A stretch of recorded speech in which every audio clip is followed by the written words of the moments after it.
नमस्कार दोस्तों, आज हम बात करेंगे एक ऐसे विषय पर जो जमीन अधिग्रहण की प्रक्रिया का सबसे संवेदनशील और निर्णायक हिस्सा है, सोशल इम्पैक्ट असेसमेंट यानी कि SIA। ये वह कदम है जो तय करता है कि किसी प्रोजेक्ट से लोगों का क्या नुकसान होगा, उनकी जिंदगियां कैसे प्रभावित होगी और सरकार कंपनी क्या राहत देगी। इस वीडियो में हम स्टेप बाय स्टेप जानेंगे SIA क्या है, इसे कैसे किया जाता है, कौन कौन शामिल होते हैं, रिपोर्ट कैसे दिखती है और असल जमीन पर क्या चैलेंजेस आते हैं। तो चलिए शुरू करते हैं।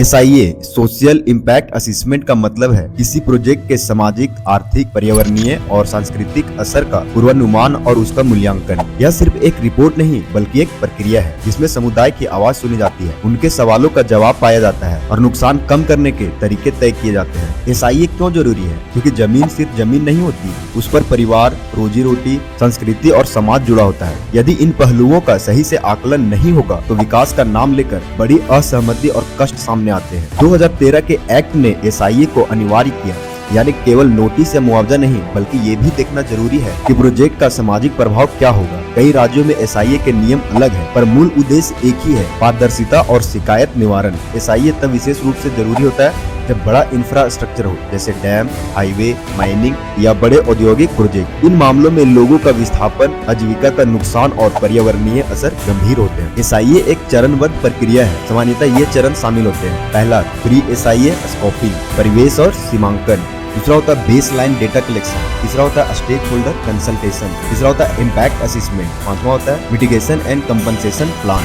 छठा होता है SIA रिपोर्ट और पब्लिक हियरिंग। अब हर स्टेप को विस्तार से समझते हैं। पहला हो गया स्कोपिंग। SIA की शुरुआत होती है स्कोपिंग से, यानी यह तय करना है कि SIA में क्या क्या शामिल होगा। यहाँ तय होता है प्रभावित क्षेत्रों की सीमा क्या होगी, किन समुदायों को ध्यान में रखना है, कौन सा डेटा चाहिए और कौन से एक्सपर्ट लगेंगे, जैसे सोशियोलॉजिस्ट, इकोनॉमिस्ट, एनवायरमेंटलिस्ट। स्कोपिंग के दौरान ये भी देखा जाता है कि क्या कोई सेंसिटिव रिपोर्टर्स है, जैसे आदिवासी बस्तियां, ऐतिहासिक स्थल या क्रिटिकली इरिगेटेड फार्म है। अगर हाँ तो SIA का स्तर अंतर्यामी डिटेल होगा। अगला और सबसे बड़ा कदम है बेस लाइन डेटा इकट्ठा करना, यानी अफेक्टेड एरिया की मौजूद हालत का ठोस रिकॉर्ड। इसमें क्या क्या आता है? लोगों की संख्या, परिवार संरचना, भूमि उपयोग और फसल पर्यटन, आजीविका का स्रोत जैसे कृषि, मजदूरी, दुकान, सामाजिक आर्थिक संकेत, आय, शिक्षा स्तर, मूलभूत सुविधाएं जैसे स्कूल, स्वास्थ्य केंद्र, पेयजल, संवेदनशील समूह जैसे महिला प्रधान परिवार, अनुसूचित जाति जनजाति और स्थानीय संसाधन और सांस्कृतिक स्थल। ये डेटा प्राइमरी और सेकेंडरी तरीके से लिया जाता है। इंटरव्यूअर्स, हाउस होल्ड सर्वे, फोकस ग्रुप और आधिकारिक रिकॉर्ड यानी कि रेवेन्यू सेंसस। एक्यूरेट बेसलाइन के बिना इम्पैक्ट आकलन अर्थहीन हो जाता है। SIA का दिल है कंसल्टेशन,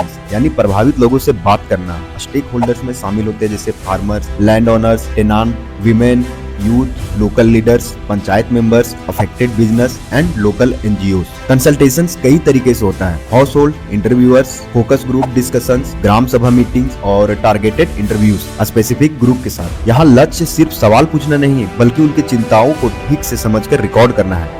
एक अच्छा SIA यह दिखाता है कि किस तरह सवाल पूछे गए, कितने लोगों से बात हुई और बच्चों, महिलाओं, कमजोर वर्गों की आवाज कैसे उठाई गई। यह डॉक्यूमेंटेशन बाद में पब्लिक हियरिंग में काम आती है। अब आता है मुख्य काम, impact identification and analysis. SIA team baseline data और स्टॉक होल्डर्स की बातों के आधार पर यह तय करती है कि प्रोजेक्ट से क्या क्या हिंसा आएंगे।